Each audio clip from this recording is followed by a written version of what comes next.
வீட்டில் பணியாரங்கள் இருந்தால் போதும், ஈஸியான டேஸ்டியான லாவா கேக் வீட்டிலே ரெடி பண்ணிடலாம். அதுக்கு ஓடிஜி, எலக்ட்ரிக் பீட்டர்னு எதுவுமே தேவையில்ல. அதுக்கு ஒரு பவுலில் 1 கப் வெதுவெதுப்பான பால், 1/4 கப் ஆயில், 1/2 கப் சர்க்கரை சேர்த்துட்டு சர்க்கரை கரையிற அளவுக்கு நல்லா மிக்ஸ் பண்ணி எடுத்துக்கலாம். இது கூடவே 1/4 cup cocoa powder, 1/2 teaspoon vinegar சேர்த்துட்டு இதை நல்லா மிக்ஸ் பண்ணி எடுத்துக்க போகிறோம். நல்லா மிக்ஸ் ஆனதுக்கப்புறம் இது கூட 1 கப் மைதா, 1/2 teaspoon baking powder, 1/4 teaspoon baking soda சேர்த்துட்டு இதை விஸ்கு வச்சு ஒரே டைரக்ஷனில் வர மாதிரி மிக்ஸ் பண்ணி எடுத்துக்கலாம். மிக்ஸ் ஆனதுக்கப்புறம் பேட்டர் இந்த அளவுக்கு இருக்கணும். இப்போ பணியாரக்கல்லில் நம்ம மிக்ஸ் பண்ணியிருக்க பேட்டரை பாதி வர்ற வரைக்கும் ஊற்றிக்கணும். நான் கொஞ்சம் கூட ஊற்றிட்டேன், எடுக்கிறப்ப கஷ்டமாக இருந்தது. இதை விடவுமே கொஞ்சம் கம்மியாக ஊற்றிக்கோங்க.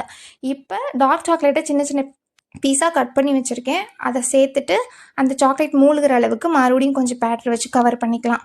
இப்போ ஸ்டவ் ஆன் பண்ணி சிம்மில் வச்சுட்டு பணியாரக்கல் வச்சுட்டு ஒரு 5 நிமிஷம் மூடி போட்டு வேக வச்சோன்னா சூப்பரான புசு புசுன்னு லாவா கேக் ரெடி ஆயிரும். இதை ஸ்பூன் பின்புறம் வச்சு சைட்லலாம் எடுத்து விட்டு எடுத்தோன்னா ஈஸியாக வந்துடும்.